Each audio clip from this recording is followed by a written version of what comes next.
नमस्कार, मैं हूं दीपक और आप देख रहे हैं टीएसके टॉक्स। बात करते हैं जेल क्लासिको यानी कि सीएसके और आरआर का जो मैच हुआ है कल गुवाहाटी में, जो कि शुरू होते ही लगभग खत्म हो गया था, क्योंकि जैसे ही टॉस जीता आरआर ने, उसके बाद तो सीएसके के पास कुछ बचा नहीं था। और मैंने अपने कल की वीडियो में कहा भी था कि पूरी दुनिया जो है वो संजू सैमसन के ऊपर दाव खेलेगी, लेकिन संजू सैमसन जो है वो फ्लॉप होगा। और आपने देखा, न सिर्फ संजू सैमसन बल्कि गायकवाड़, म्हात्रे, ये मैथ्यू शॉट, सरफराज और वो कार्तिक शर्मा, जिसे कि बहुत ही महंगे दामों पर खरीदा गया, जिसके लिए आकाश चोपड़ा ने एड़ी चोटी का जोर लगा करके लॉबीगिरी करी थी, ये सारे के सारे लोग जो है वो सुपर डुपर फ्लॉप हुए। और वहीं दूसरी तरफ हमने देखा जेल क्लासिको का दूसरा पार्टनर यानी कि आरआर, ये लोग टॉस जीतते हैं और टॉस जीतने के बाद जो कंडीशंस थी उनका क्या बेहतरीन इस्तेमाल करा है जोफ्रा आर्चर ने। जोफ्रा आर्चर जो कि इंग्लैंड से आता है, और कल का ये जो मैच था ये वैसे तो गुवाहाटी में था, लेकिन जैसे कि हम सबको पता था कि पिछले एक दो दिनों से गुवाहाटी में जोरदार बारिश हो रही थी। इनफैक्ट मैच के पहले भी बारिश हो रही थी।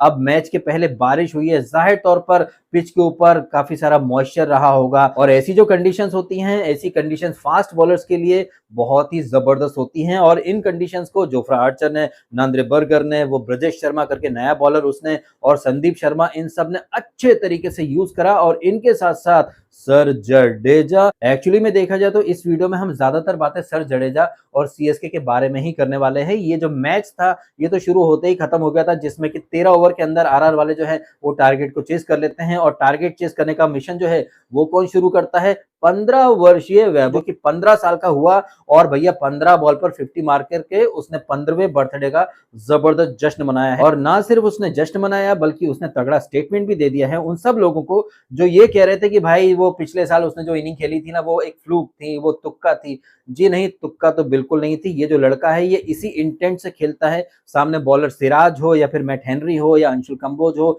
या फिर नूर अहमद हो, कोई भी बॉलर हो, ये बंदा इसी इंटेंट से खेलता है। और इस बंदे को कहीं ना कहीं किस्मत का साथ भी मिलता है। पहले ही बॉल पर इसका कैच जो है वो छूट जाता है, उसके बाद तो सूर्यवंशी जो है वो भौकाल मचा देता है। और उसके बाद तो मैच के अंदर सिर्फ फॉर्मेलिटीज ही बची थी, जो कि रेयान पराग और यशस्वी जायसवाल मिल करके कंप्लीट कर लेते हैं। जहां एक तरफ राजस्थान रॉयल्स के जो बॉलर्स हैं वो भर भर के विकेट ले जाते हैं, बर्गर को 2 विकेट, आर्चर को 2 विकेट और सर जडेजा को 2 विकेट। वहीं आप देखें सीएसके वाले तो सिर्फ अंशुल कंबोज है, उसी को 2 विकेट मिले, अदरवाइज बाकी के जितने बॉलर्स थे वो एकदम लचड़ पचड़ ही दिखाई दिए हैं। अब ये तो हो गई कल रात के मैच की बातें कि कल के मैच में क्या हुआ क्या नहीं हुआ। अब जरा बात कर लेते हैं इस वीडियो के सबसे इंपॉर्टेंट टॉपिक की, और वो टॉपिक है कि क्या आज के जमाने में लॉयल्टी की कोई वैल्यू है या नहीं। तो इस सवाल का जवाब जो है ना वो आपको आईपीएल देता है, क्योंकि आईपीएल के अंदर आपने देखा है आईपीएल का मिस्टर क्रिकेट यानी कि सुरेश रैना, जिसने कि सीएसके के लिए एक से बढ़कर एक मैच विनिंग इनिंग्स खेली है,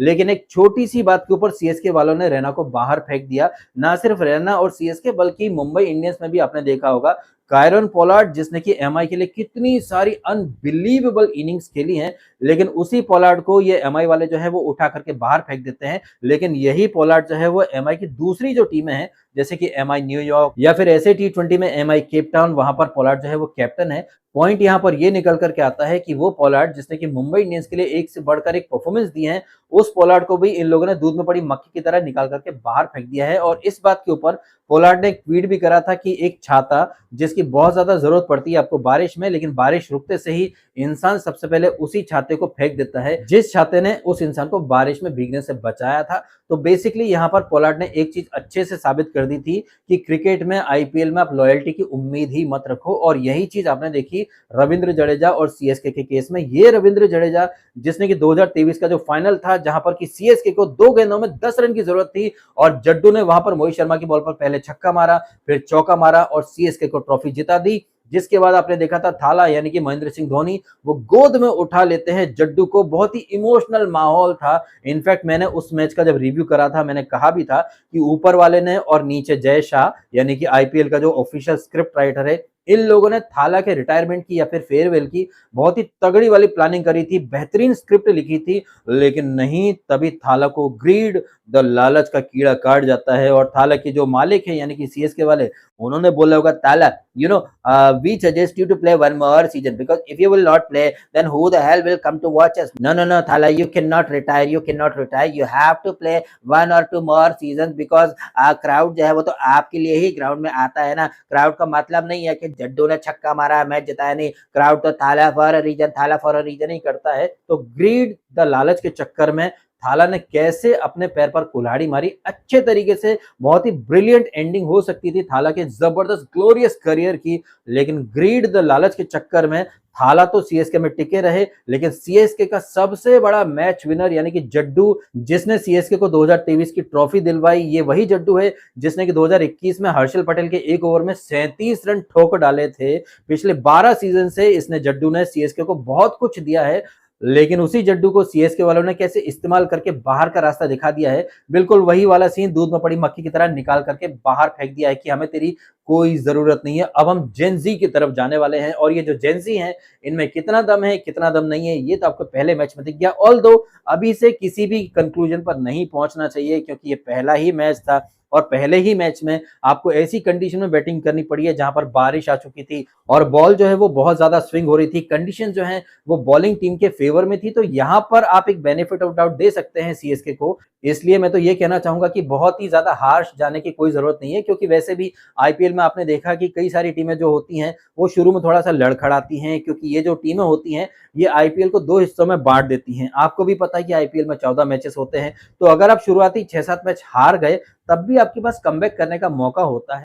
और ये जो शुरुआती मुकाबले होते हैं, इन मुकाबलों में टीमें काफी सारे एक्सपेरिमेंट करती हैं, कॉम्बिनेशन तलाश करने की कोशिश करती हैं कि भैया हमें कैसे प्लेयर चाहिए, कैसे प्लेयर नहीं चाहिए। तो अगर कोई टीम शुरुआती 2-3 मैच हार रही है तो उसमें कोई पैनिक करने की जरूरत नहीं है। क्या पता अगले ही मैच में आपको ये जो सीएसके है ये जबरदस्त कमबैक करती दिखाई दे जाए, क्योंकि यहाँ पर कंडीशंस इनके अगेंस्ट थी। अब देखते हैं कि जब सीएसके वाले अपने होम ग्राउंड यानी कि चेन्नई, जहां पर कि नया विकेट बन चुका है, आपने वर्ल्ड कप में देखा कि वो चेन्नई का विकेट जहां पर बॉल बहुत ज्यादा स्पिन होती थी, वहां पर इस वर्ल्ड कप में क्या ताबड़तोड़ रन बने हैं। तो कोई बहुत बड़ी बात नहीं है कि अगर सीएसके वहां पर दम दिखाए, संजू सैमसन जो यहां फ्लॉप हुआ वो वहां पर चल जाए, तो सीएसके वालों को ज्यादा टेंशन लेने की कोई जरूरत नहीं है। अब वापस आ जाते हैं वही टॉपिक यानी कि लॉयल्टी के ऊपर, और लॉयल्टी से मुझे याद आया सीएसके का सबसे लॉयल प्लेयर यानी कि जड्डू, जिसने कि 12 सीजन में सीएसके को बहुत कुछ दिया है, उसी जड्डू को उसकी लॉयल्टी का ये इनाम मिला है कि सीएसके वालों ने उसे पहली फुर्सत में बाहर फेंक दिया। अब हो सकता है कि अंदर खाने में कोई प्लानिंग भी हो थाला धोनी की, थाला धोनी ने कहा हो जड्डू को,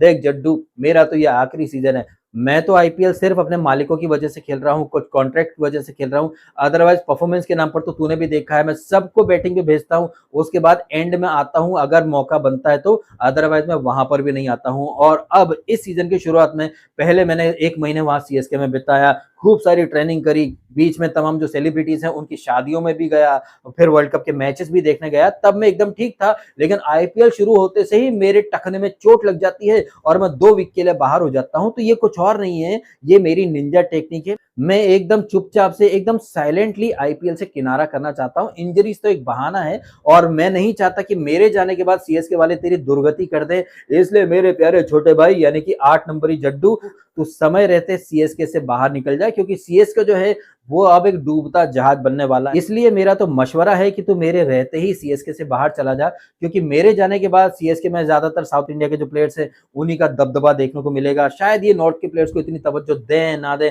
और वैसे भी तूने तो देख ही रखा है ना कि तू कितनी भी अच्छी इनिंग खेले, जितने भी सीएसके फैंस है वो तेरे को कोई तवज्जो नहीं देते हैं। और ये बात तो हमने सबने देखी है कि जब जड्डू बैटिंग करने आता था तो सीएसके के फैंस ना दुआ करते थे कि भैया जड्डू आउट हो जाए। जड्डू के आउट होने पर सीएसके फैंस खुश हुआ करते थे। तो हमने भी देखा है कि जड्डू की कितनी अहमियत थी और कितनी अहमियत नहीं थी। अब ये तो हमारा पॉइंट ऑफ व्यू है, जड्डू का पॉइंट ऑफ व्यू काफी अलग है। और हमने देख भी लिया कल के मैच में, जब थोड़ी देर के लिए कैमरा जड्डू पर जाता है तो जड्डू थोड़ा सा इमोशनल दिखाई देता है, क्योंकि वो टीम जिसके साथ आपने 12 सीजन बिताए हैं उसी टीम के खिलाफ आप खेल रहे हो, तो थोड़ा सा तो इमोशनल हो ही जाता है आदमी, ऐसा मेरा मानना है। आपका क्या मानना है आप भी कमेंट करके अवश्य बताइएगा। इन सारी ही बातों के बारे में जो भी आपकी सोच है, जो भी आपकी ओपिनियन है, कमेंट के माध्यम से जरूर व्यक्त कीजिएगा। फिलहाल अपना समय निकाला, वीडियो देखा, आपका बहुत बहुत धन्यवाद। Thank you so much.